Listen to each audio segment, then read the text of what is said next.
ইতিমধ্যে আমাদের অনেক নেতা কর্মী সেখানে উপস্থিত হয়েছে এবং উদ্ধার কাজে লিপ্ত রয়েছে। নেতৃবৃন্দ, আমি শহীদুদ্দিন চৌধুরী আইনি, সুলতান সালাউদ্দিন টুকু, ডাক্তার রফিকুল ইসলাম সেখানে উপস্থিত, আমিনুল উত্তরের কনভেনার সেখানে উপস্থিত, জাহাঙ্গীর সহ আমাদের ছাত্রদল, যুবদল, স্বেচ্ছাসেবক দল এবং নানা অঙ্গ সংগঠন সেখানে তারা দায়িত্ব পালন করেছেন। এইটা আমি দেখে অভিভূত হয়েছি যে এই জাতি এমন একটি জাতি, অনেক সংকট, অনেক সময় নানা বিষয় নিয়ে অনেক বিবাদ বিসম্বাদ হয়, কিন্তু জাতি যখন কোনো গভীর সংকটের মধ্যে পড়ে, শোকাবহ কোনো ঘটনা সৃষ্টি হয়, তাহলে সবাই মিলে সেখানে ঝাঁপিয়ে পড়ে। সত্যিকার অর্থেই এই শোক সইবার জন্য যে শক্তি দরকার আমাদের, সেই শক্তিটা যেন ভেঙে পড়ছে।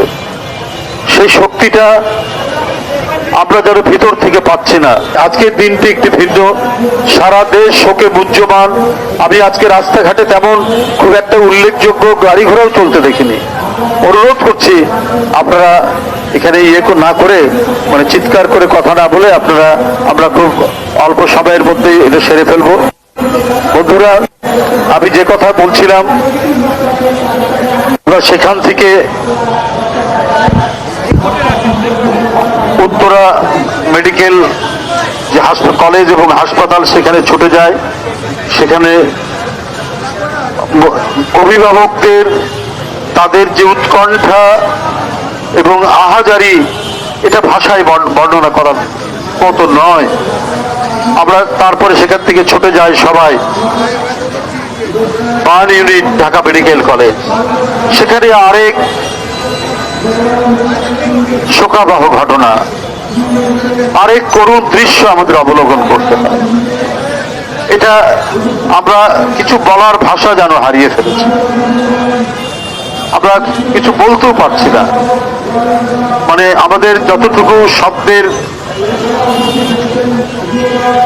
মানে সঞ্চয় রয়েছে, সেটাও যেন বেরিয়ে আসতে পারছে না।